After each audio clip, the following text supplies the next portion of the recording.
दर्शक वृंद नमस्कार। अपन विशेष में स्वागत करी छी। हम अजय शाह शिवाली। देश के पिछला राजनीतिक घटनाक्रम के बात करी तो एक दिस नेकपा में विवाद चल रहा है दूटा अध्यक्ष बीच, आ दोसर दिस बात करी तो एहि बीच में सड़क पर प्रदर्शन से भ रहा है कि अखनका जे सरकार है कि जनहित में काज नहीं कर रहा है। पिछला राजनीतिक घटनाक्रम के या जे भ रहा है अखन एकरा विश्लेषक सब कोन रूप में देख रहा है। अखन राजनीतिक विश्लेषक श्री कृष्ण अनिरुद्ध गौतम जुड़ल है। सबसे पहले उनका स्वागत करी छी। गौतम जी, कार्यक्रम में स्वागत है। धन्यवाद यहाँलाई। हुन्छ। नेकपा माथि त आरोप लाग्दै नै आएको छ कि अहिले घर झगडा चाहिँ मिलाउन व्यस्त देखियो। जनताका सवालमा देशलाई कसरी समृद्ध बनाउने हैन, यी कुरा थाती राखेर अहिले चाहिँ घर झगडा मिलाउन नै व्यस्त छ नेकपा भनेर आरोप एकातर्फ लाग्दै आएको छ भने अर्कोतर्फ हेर्ने हो भने पछिल्लो समयमा सडकमा पनि व्यवस्था नै अर्को चाहियो भनेर नारा जुलुस चाहिँ भइरहेको अवस्था छ। यो यसलाई चाहिँ कसरी हेर्नुहुन्छ तपाई? तपाईले जुन कुरा उठाउनु भयो यो अहिलेको अब समसामयिक र सान्दर्भिक कुरा उठाउनु भएको छ। यसको लागि धन्यवाद यहाँलाई। र अर्को एउटा कुरा के हो भन्नुहुन्छ भने महत्त्वपूर्ण कुरा चाहिँ के हो भने नेकपा भित्रको झगडा के हो। नेकपा भित्रको झगडा पनि कस्तो झगडा हो भन्नुहुन्छ भने जसको मतलब यो देशको व्यवस्थालाई नै छैन, यो देशको संविधानलाई नै छैन। यो संविधानले त्यो झगडा नै छिन्दैन। किनभनेदेखि प्रधानमन्त्री को प्रति उत्तरदायी हुन्छ भन्दाखेरि संसदीय दल प्रति उत्तरदायी हुने हो। संसदीय दल संसद प्रति उत्तरदायी हुने हो र संसद देशका प्रति, जनताका प्रति उत्तरदायी हुने हो। त उहाँहरू सचिवालय, उहाँहरूको पार्टीको सचिवालय, उहाँहरूको स्थायी कमिटी, उहाँहरूको केन्द्रीय समितिमा उहाँहरूको पार्टीभित्रको झगडा, द्वन्द्वको व्यवस्थापन गर्न नसकेर, व्यक्तित्वको व्यवस्थापन गर्न नसकेर जुन ढङ्गले देशको समय उहाँहरू बर्बाद गरिराख्नु भएको छ, मुलुकको समय बर्बाद गरिराख्नु भएको छ, यसको प्रतिक्रिया कुनै न कुनै रूपमा त हुनु नै थियो। र यसको प्रतिक्रिया केवल सरकारका विरुद्ध लक्षित नभएर अब के छ भन्दाखेरि बिस्तारै बिस्तारै व्यवस्थाका विरुद्ध पनि लक्षित हुने दिशातिर गइरहेको देखिएको छ। तर अब त्यो व्यवस्थामा चाहिँ कस्तो खालको व्यवस्था भन्दाखेरि नयाँ व्यवस्था, नयाँ ढङ्गको व्यवस्था माग्नेहरू होइन, थालिसकेको र वैधता पनि गुमाइसकेको हिजोको कुरा फर्काउँछौँ भनेर सडकमा आएका छन्। अब त्यो के हो भन्नुहुन्छ भने एक प्रकारले भयङ्कर ठुलो हताशाको, देशमा भयङ्कर ठुलो हताशाको, धेरै ठुलो फ्रस्ट्रेसनको नतिजा हो। यो धेरै ठुलो निराशाको नतिजा हो। यो मुलुकमा सरकारले पर्फर्मेन्सको कुरा मात्रै होइन, सरकारसँग हामीले प्रदर्शन, कार्य प्रदर्शन मात्रै खोज्दैनौँ। के खोज्छौँ भन्नुहुन्छ भने राजनैतिक वैधता पनि खोज्छौँ, राजनीतिक स्थिरता सँगसँगै वैधता पनि खोज्छौँ। कमसे कम निर्वाचित भएर आएको यो सरकार, नयाँ संविधान अन्तर्गत निर्वाचित भएर आएको सरकारले एउटा कार्यावधि त पुरा गर्नुपर्छ नि त। त्यो पनि नगरिकन उनीहरू 2-3 वर्ष 3 वर्ष पनि नपुग्दैदेखि यो झै झगडा गरेर बसेका छन्। यसले राम्रो सङ्केत दिएको छैन। हजुर, भनेपछि तपाईलाई के लाग्छ अहिलेको जुन एक किसिमको वितृष्णा देखियो नि सडकमा, त्यो चाहिँ यो नेकपा भित्रको घर झगडा मात्रै होइन कि यो चाहिँ बिस्तारै सृजित भएको र अहिले चाहिँ देखिएको मात्रै हो? तर यो चाहिँ सृजना पहिलेदेखि नै भनौँ न, पछिल्लो संविधान आएको त 5 वर्ष भयो होइन, यो अवधिको सुरुवातदेखि नै भइरहेको छ भन्नुहुन्छ तपाईँ? त्यो त हो नि। के छ भन्दाखेरि यो व्यवस्था परिवर्तन सँगसँगै सुरु भएको छ।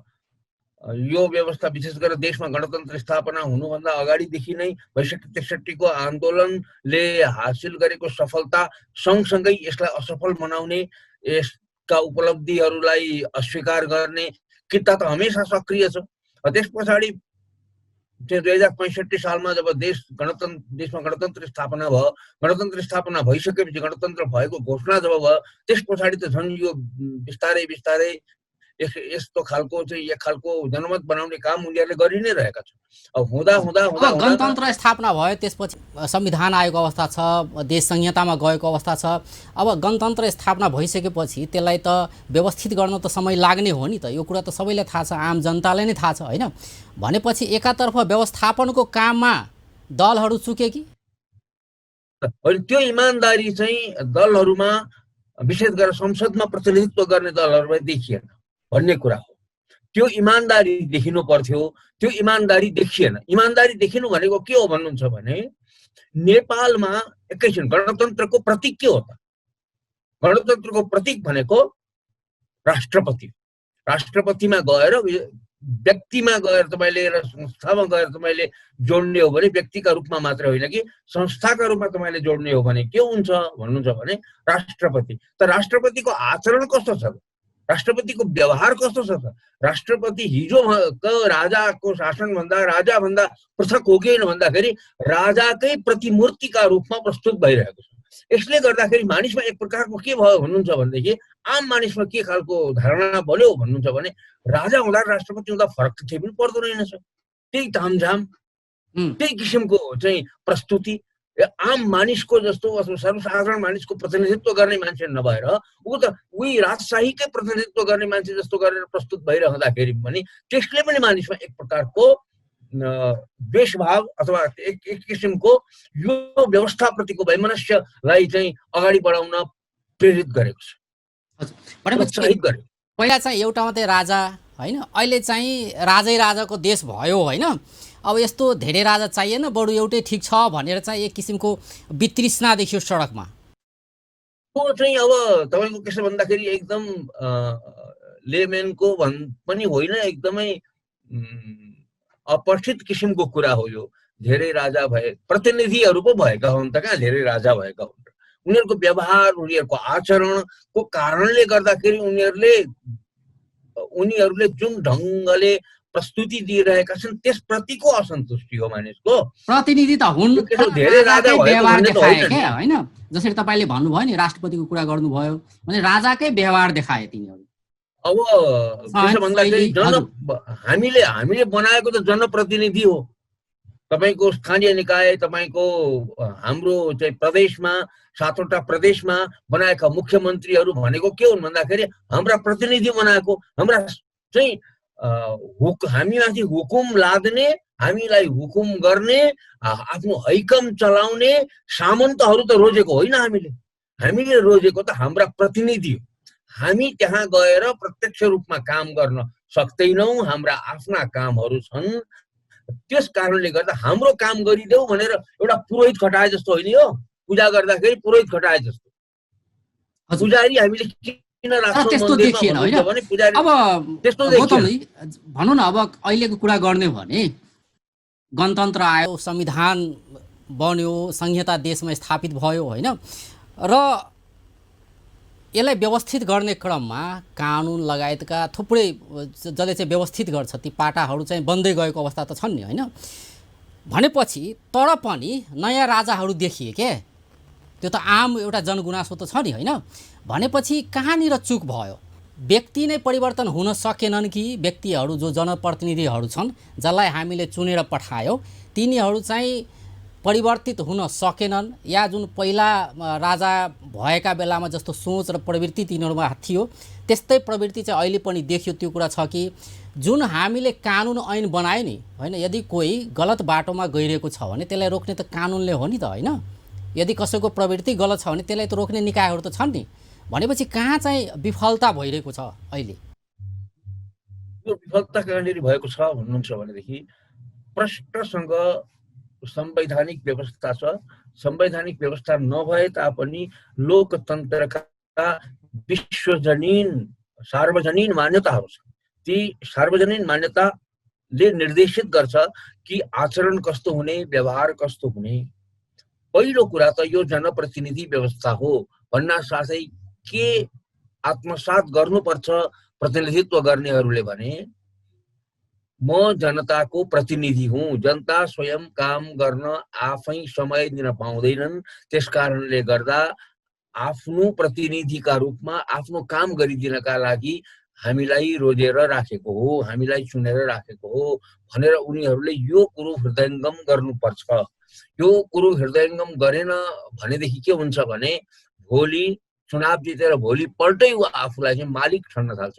यो मालिक बनाउने व्यवस्था होइन, मालिक बनाउने व्यवस्था हामीले फालेको हो। त्यही मालिक बनाउने व्यवस्था ल्याउँछौँ भनेर फेरि अहिले सडकमा आएका हुन्।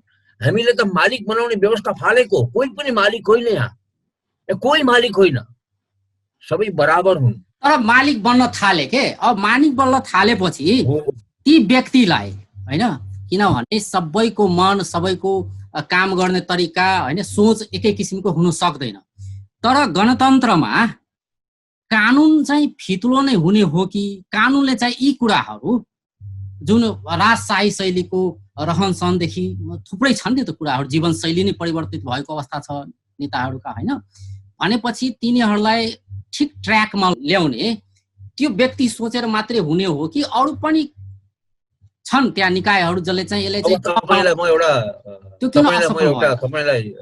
म एउटा कुरा भन्छु यस विषयमा। तपाईले प्रश्न गरिरहँदाखेरि मेरा मनमा एउटा कुरा आइरहेको छ, के छ भने तपाईलाई दिने उत्तर चाहिँ आइरहेको छ।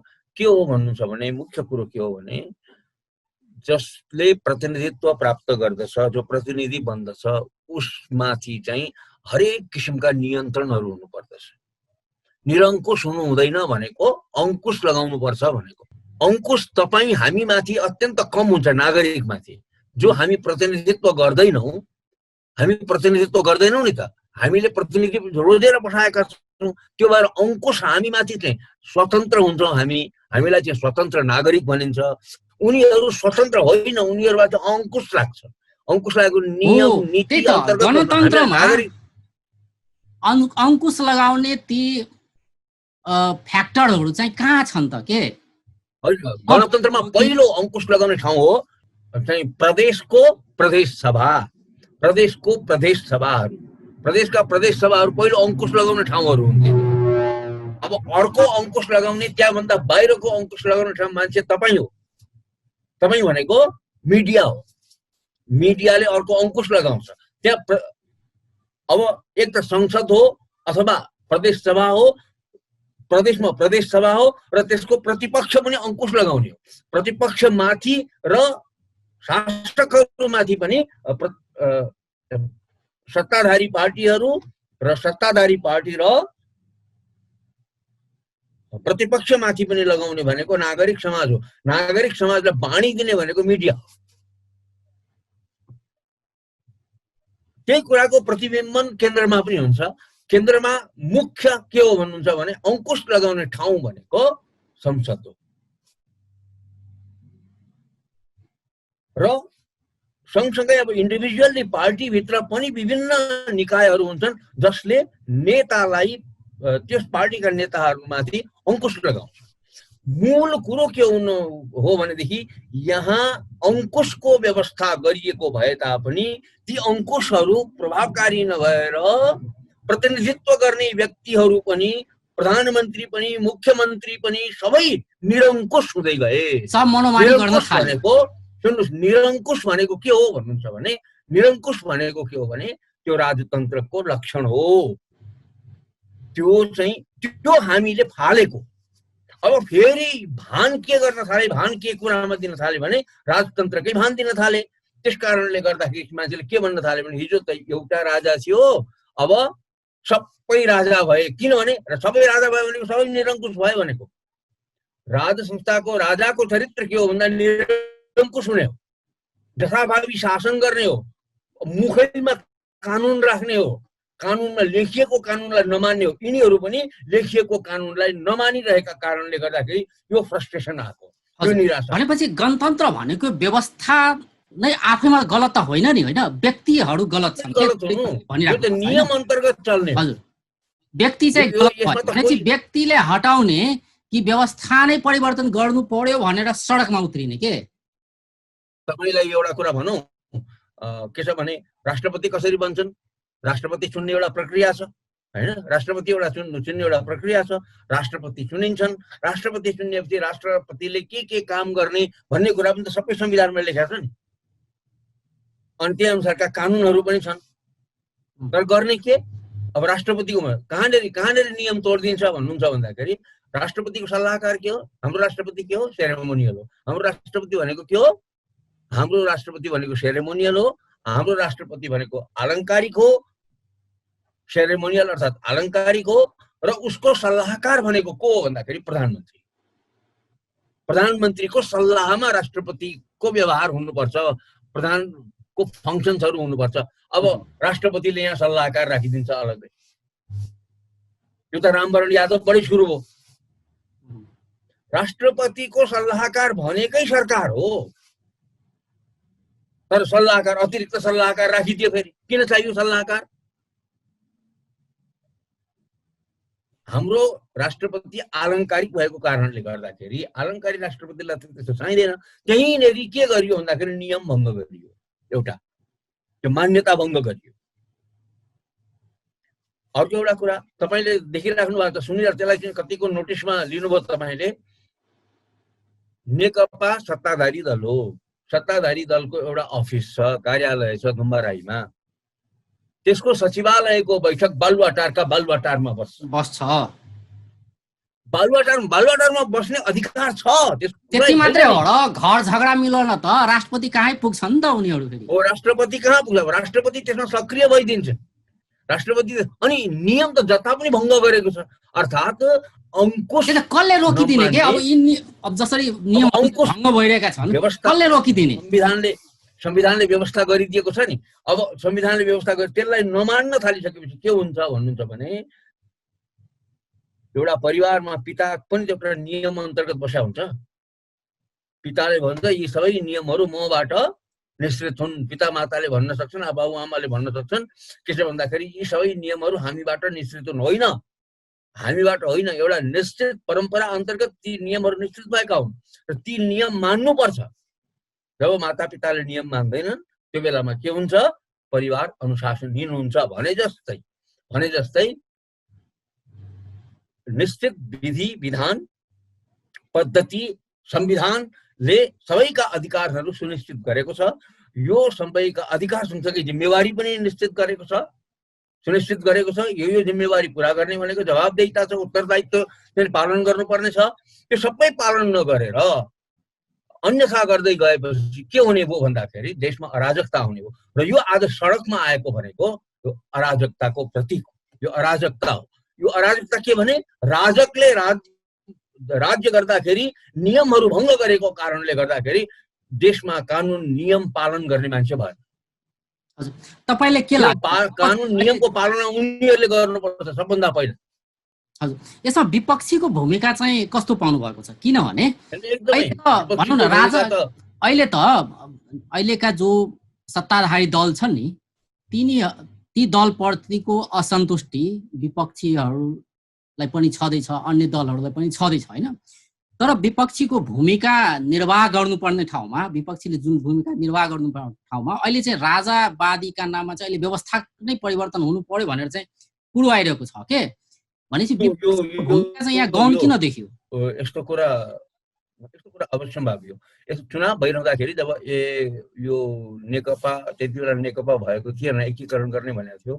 एमाले र त्यति बेलाको माओवादी केन्द्रले जब चाहिँ बहुमत प्राप्त गर्दै थिए, बहुमत के झन्डै 2/3 नजिक पुग्दै थिए, त्यतिखेर एउटा टेलिभिजनलाई नै म अन्तर्वार्ता दिइरहेको थिएँ।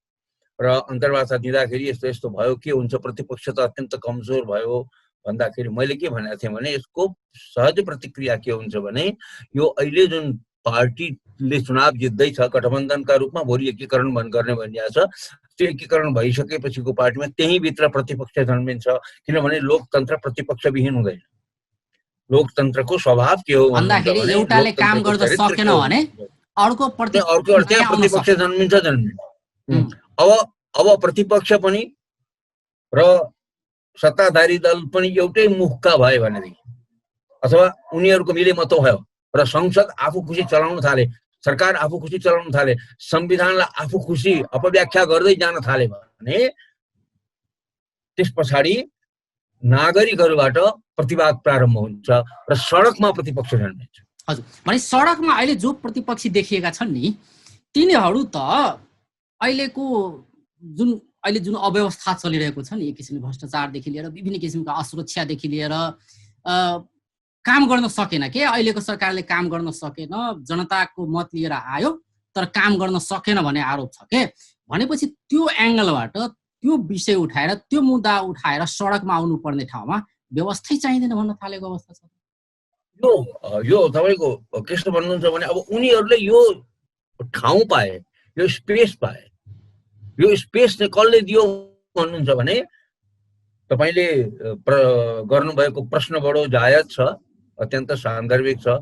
यो स्पेस कसले ग्रहण गर्नु पर्थ्यो भन्दा एक त नेपाली काङ्ग्रेसले यो असन्तुष्टिलाई, जुन जनस्तरमै देखिएको असन्तुष्टि छ, त्यो असन्तुष्टिको प्रतिनिधित्व नेपाली काङ्ग्रेसले गर्नु पर्थ्यो। एक जनता समाजवादी पार्टीले गर्नु पर्थ्यो।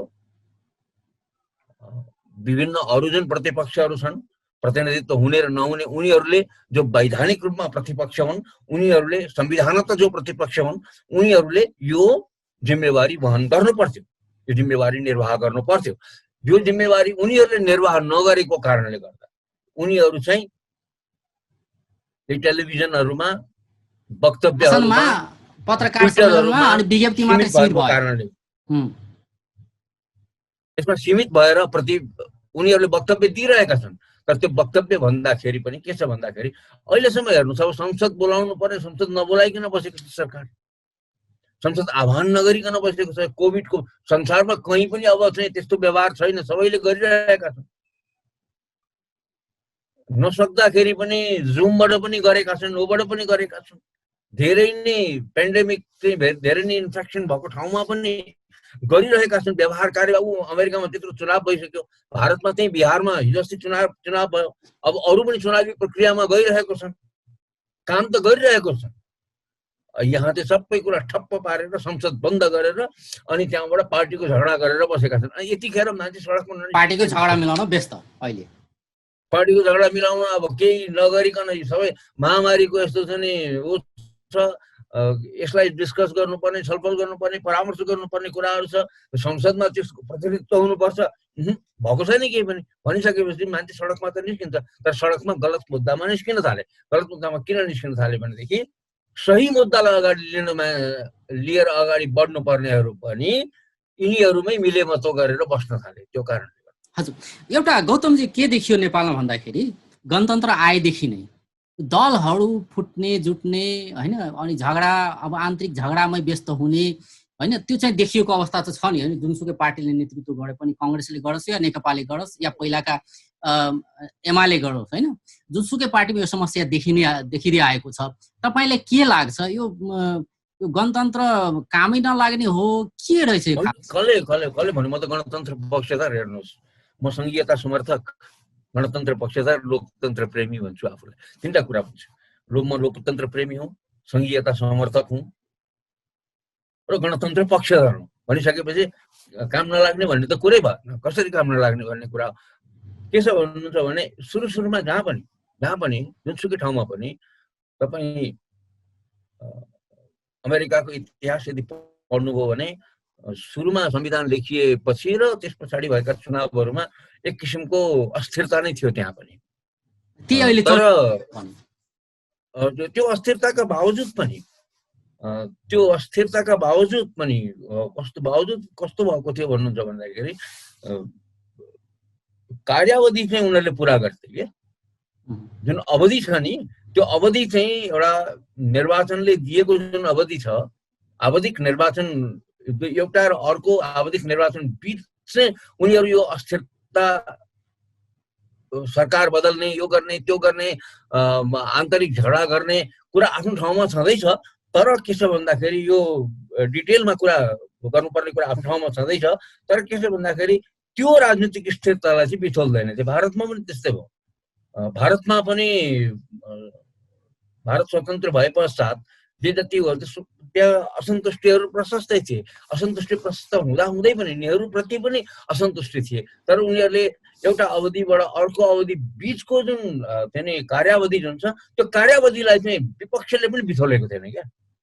यहाँ चाहिँ के छ भन्नुहुन्छ भने यहाँ त भित्रबाट नै बिथोल्ने काम हुन्छ। जस्तै तपाईँको 15 सालमा चुनाव हो, 15 साल पछाडि के हो, 18 महिनामा बिपीको सरकारलाई अपदस्थ गरियो र अपदस्थ मात्रै गरेर व्यवस्था उल्टाइयो। एक अर्को 46 सालमा परिवर्तन भयो, 46 सालमा 48 सालमा निर्वाचन भयो। त्यो पनि आन्तरिक यस्तै पार्टीभित्रको विग्रह, 36 र 74 इत्यादिको विग्रहको कारणले गर्दाखेरि त्यसले पनि पुरा कार्यकाल पुरा गर्न सकेन।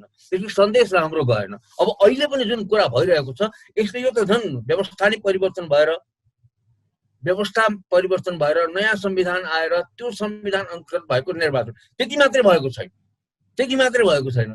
यसमा त संरचनागत परिवर्तन पनि भएको छ, धेरै ठुलो। संविधान मात्रै परिवर्तन भएको छैन, देश एकात्मकबाट संघात्मकमा गएको छ। देश चाहिँ के छ भन्दाखेरि राजतन्त्रात्मकबाट गणतन्त्रात्मक भएको छ।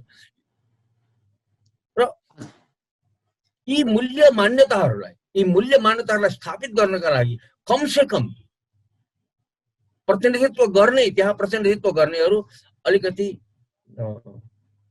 कस्तो मान्छे हुनुपर्छ भन्नुहुन्छ भने यसका प्रति संवेदनशील मानिसहरू हुनुपर्छ। जस्तै तपाईको एउटा कुरा म भन्छु,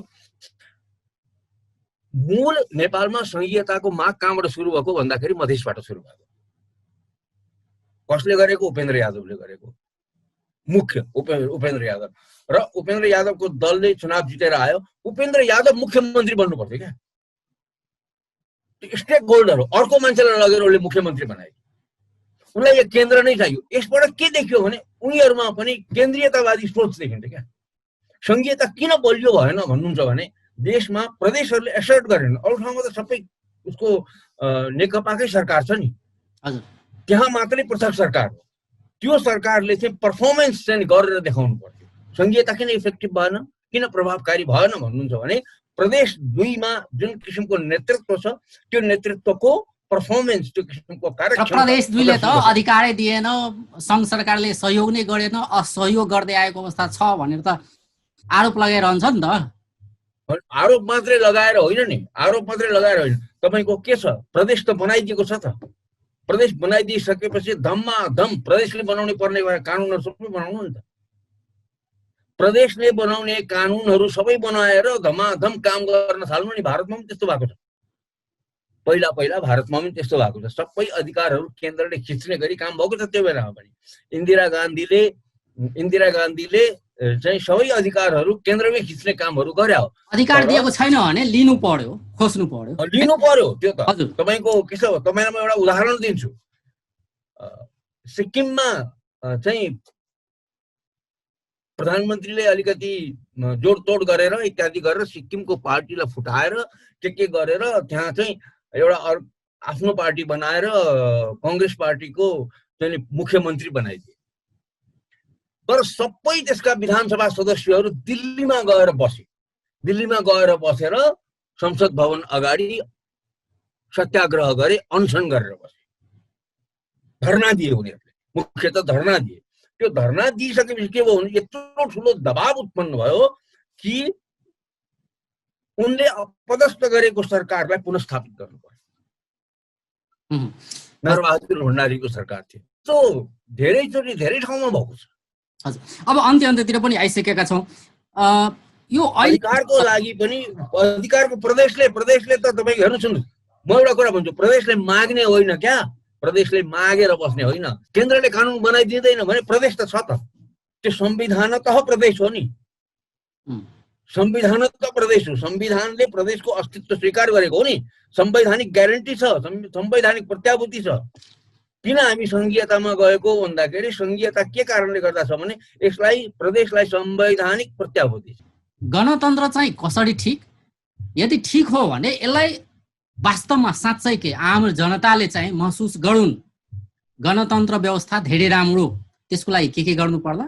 र अर्को कुरा, राजतन्त्र चाहिँ कसरी बेठिक, राजतन्त्र हुन्न, किन चाहिँ हुन्न? तपाईँको त्यो त प्रश्न नै होइन क्या। त्यो प्रश्न नै किन होइन भन्नुहुन्छ भने गणतन्त्र बेठिक भन्ने त प्रश्न नै होइन। गणतन्त्र कसरी बेठिक?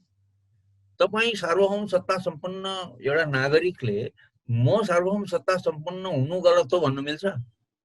त्यो सार्वभौम सत्ता म कसैलाई दिन्छु भन्न मिल्छ? त्यो चाहिँ राम्रो अनि तपाईले पाएको सार्वभौम सत्ता चाहिँ नराम्रो? तपाईलाई स्वयं नागरिकलाई तपाई सार्वभौम सत्ता सम्पन्न बनाएको छ तपाईँ आफै संविधान बनाउने, आफै शासन सञ्चालन गर्ने, आफ्नै प्रतिनिधि मार्फत चाहिँ शासन सञ्चालन गर्ने, त्यो नराम्रो? अनि कुनै वंशको मान्छे, वंश विशेषको मान्छे रक्त सम्बन्धका आधारमा त्यसलाई राजा बनाएर त्योबाट म शासित, त्यो हुकुमले शासित हुन्छु भन्ने चाहिँ के कमारा कमारी हो? दास हो? दासत्व राम्रो अनि स्वतन्त्रता नराम्रो भन्नु बडो गजब छ। यो कुनै मतलब प्रश्न हो? भनेपछि अहिले जो सडकमा उत्रिएका छन् नि तिनीहरू चाहिँ दासत्व गुलामी चाहियो भनेर चाहिँ उनीहरू चाहिँ सडकमा उत्रिएका हुन्। तपाईँ एउटा कुरा म भन्छु, हजुर तपाईको जमिनदारी अन्त्य भयो होइन? जमिनदारी अन्त्य भयो, कमैया मुक्त भयो। म कमैया भएर बस्छु भन्नु राम्रो हो भनेको कि आफ्नै दुःखजिलो गरी खान्छु, म आफै गर्छु, आफ्नो खेत आफै जोत्छु भन्नु राम्रो हो कि म फलाना साउको कमैया भएर बस्छु भन्नु राम्रो हो? हजुर भनेपछि घर बिग्रेको हो भने यसलाई चाहिँ बनाउनु पर्यो पहिला के होइन? बिग्रेको होला त्यसले बनाउनु पर्यो। घर चाहिँ राम्रो हो त्यसले चाहिँ सफा सुग्घर गर्नु आफूले बनाउनु पर्यो नि। आफूले मेरो घर चलाउनु अर्को आइदिए भन्ने यो भएन त, यो भएन। आफूले पुराना घर ल्याउने कुरा नगरौँ होइन, अहिले जे छ त्यसलाई चाहिँ राम्रो बनाऊ। अहिले जे छ त्यसलाई राम्रो बनाऊ, राम्रो बनाऊ। यो भएन भने यो भन्दा राम्रो बनाऊ। हिजोको त्यो थोत्रे घर बनाउनुतिर नलागौँ। हस् त, हिजोको त्यो भग्नावशेषमा गएर बस्छु भन्न नलागौँ। एउटा नयाँ भवन निर्माण गर्नतिर लागौँ। ठिक छ, यो भवन ठिक छैन, यो घर ठिक छैन भने अझ राम्रो भवन बनाउनुतिर लागौँ। तर हिजोको भग्नावशेषतिर जान्छु भन्न चाहिँ नलागौँ। धेरै धेरै धन्यवाद। धन्यवाद। दर्शकवृन्द, ओ छलथि श्रीकृष्ण अनिरुद्ध गौतम, राजनीतिक विश्लेषक। आइ हुनकासँ बातचीत करै छलिए समसामयिक राजनीतिक विषयमे, जेनाकि नेकपामे दूटा अध्यक्ष बीच विवाद चलि रहल छै, दोसर दिस सड़कमे राज संस्थाके पक्षमे एक किसिमसँ नाराबाजी देखल जा रहल छै। जी हुनकर जे बात करी तऽ गौतम जे राजनीतिक विश्लेषक छै हुनकर इहे बात रहलै कि पहिलका व्यवस्थाके हटा कऽ नया व्यवस्था आयल छै। पहिलका जकाँ गुलामीके व्यवस्था, दासत्वके व्यवस्थामे आब फेर जायवाला बात केकरोसँ सोचऽके नहि चाही। अखनका जे व्यवस्था छै गणतन्त्र, तेकरा व्यवस्थित करैके चाही, तेकरा आओर नीक बनबैके चाही। एहिके लेल सब केओके अपन अपन ठामसँ काज करैके चाही। हुनकर इहे धारणा छलै। बेस तऽ नमस्कार।